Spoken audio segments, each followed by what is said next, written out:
Welcome to another edition of the Dementia Care Partner Talk Show.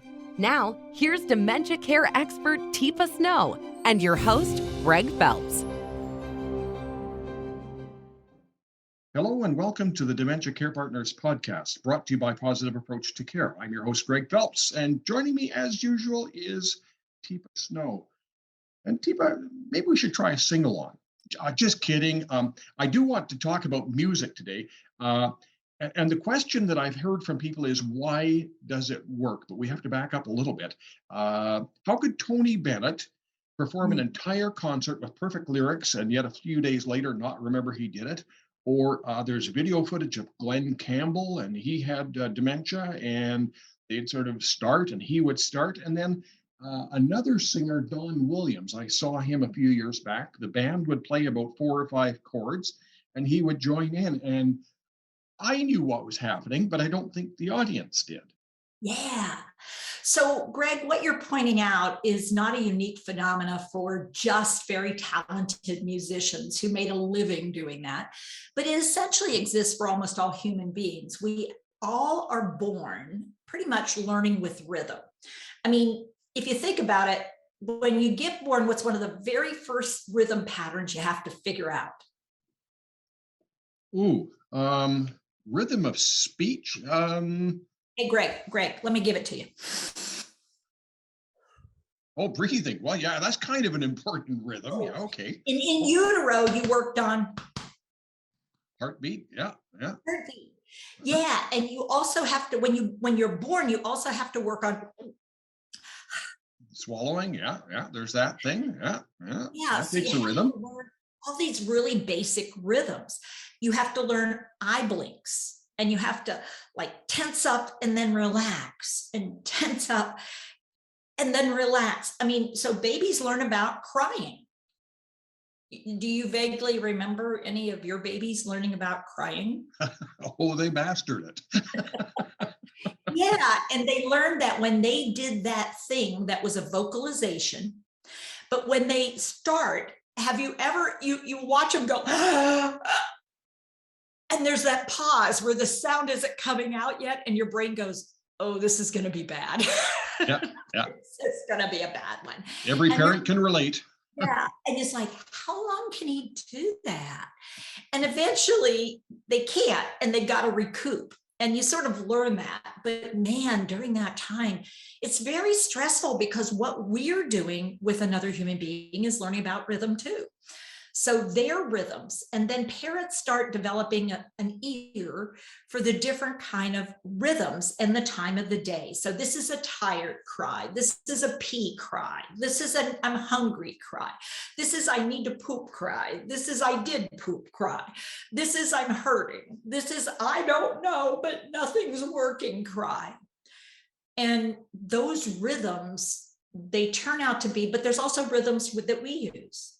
So we'll use the rocking, swaying rhythm, the figure 8, the mom at night. Oh, come on, baby, go to sleep. The pat the back, the rub the back, the belly rub for the get him to go. I mean, so we're all working on rhythms, and we also do our voice. Ooh, who's a pretty baby? Who's my pretty baby?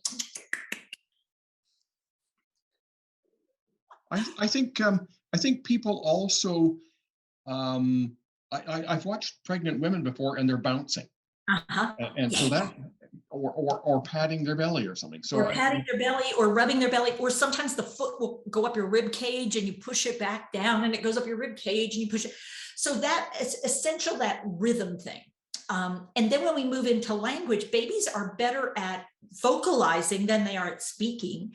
And they do it, and we teach A, B, C, D, E, F, or head, shoulders, knees and toes, or 1, 2, 3, 4, whatever it is, whether it's numbers or letters or colors or body parts or things you can do outside. I mean, all kinds of things. This is the way we wash our clothes, there's these movements, there are these rhythms. And so people like Tony Bennett and Glenn Campbell and Don Williams. Don Williams, that's right. Yeah. Those guys mastered this. And so they built it so deeply. But when I hear the beginning rhythm, just like if I go, Yeah. your brain wants to finish it off for me. Even though, I could say shave and a haircut. 2 bits. There you go. So that's back and forth. And in all these situations, what we've described is the person gets the cue from the people, person, environment, the band, the Lady Gaga, the Glenn Campbell's group, his son, his daughter. They give him the cue, that rhythm cue, and the rhythm is sustained. So we use it also for walking. People can walk a lot longer than they can drive a motor vehicle because the skill required to drive a motor vehicle exceeds what it takes to walk. But eventually, dementia will rob you of a lot of that. And yet there's also a rhythm to, hey, Greg. The social chit chat. Yeah. Yeah, the cadence. Yeah. So, hey, Greg, you doing okay? Yeah. Oh, yeah, we're doing fine. Yeah.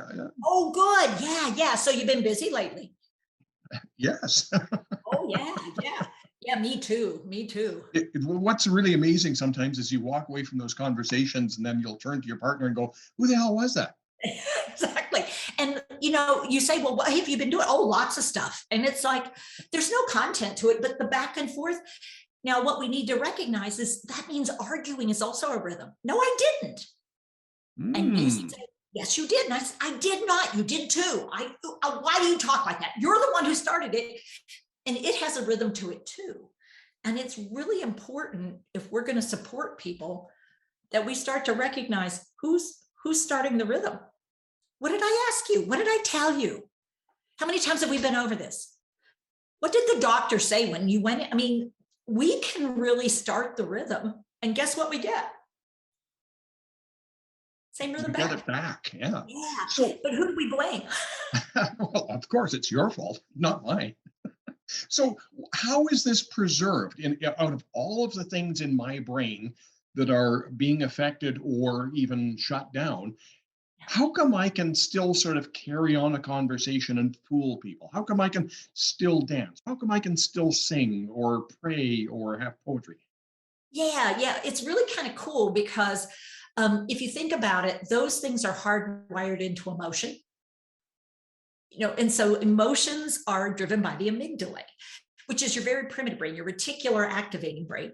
And so when your brain hears something that's a familiar rhythm, be it positive or negative, it triggers it into acting, even though it doesn't know exactly what's going on. So I can go, oh, Greg, and your whole brain automatically goes, yeah. And whatever you were doing is like, oh, Greg, oh, I love you, a bushel and a peck, a bushel and a peck, and a hug around the. So we can be so responsible for triggering people, or it can be positive, it can be negative. So we really need to, as lay people, build awareness on this, because it sounds like it's a real powerful tool. It's a powerful weapon, or it's a powerful tool. Well, let's go with the tool. Yeah, let's go with the tool. But if we don't understand it and we don't respect it, it becomes a weapon, because we think people are actually saying, no, I'm not hurting. When I say, you're not hurting, are you? And you go, oh, no, I'm fine. Because that's not actually the answer to the sort of the content question. It's a response to my chit chat, and you need an answer. So when we know that the right temporal lobe is better preserved, we know that the emotional responsiveness is better preserved, and that primitive brain is more active. We need to be sensitive, and we also need to get smart. And that's about skill building. And I truly believe there's more to being friendly than just an intent. There's skill that's involved in this if you're really going to want to make a difference. Yeah, friendly and incompetent really still doesn't help much. Not much, usually just ticks people off. She's an idiot. She doesn't even know what she's talking about.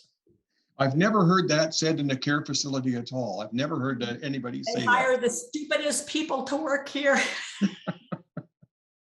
Teepa, if people want more information on music, do you have a specific video for that, or is that something Yeah, we have webinars. We have for sure. We have video content, and we have some real short ones. We have a very short one that's just on our website as part of our core content. It's about 15 minutes, and it talks about using music. But we also have more in-depth work, and we have a couple of partners who are very skillful in using music. But we also have other things: music, poetry, prayer, counting. They all come into play here. Yeah. Okay, so people should poke around the website and see what they can see. And if they can't find what they're looking for, can they actually talk to somebody ever at Positive Approach? Absolutely. We do have a live chat that happens morning, afternoon, evening. And we also have info@teepasnow.com. And you can also get up with us, via our 800 number. Teepa, thank you very much. Sure, Greg. Take care.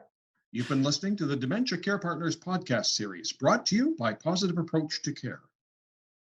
Hi, I'm Teepa Snow, and you just found our YouTube channel and watched one of our videos. I'm the owner and founder of Positive Approach to Care. Thanks for watching, and if you have a comment about, or you would, please share it with people you know. Oh, and if you haven't yet done it, consider subscribing. We'll let you know when the next new video comes out. And you might want to visit our website, www.teepasnow.com, where you'll find other resources as well. See you there.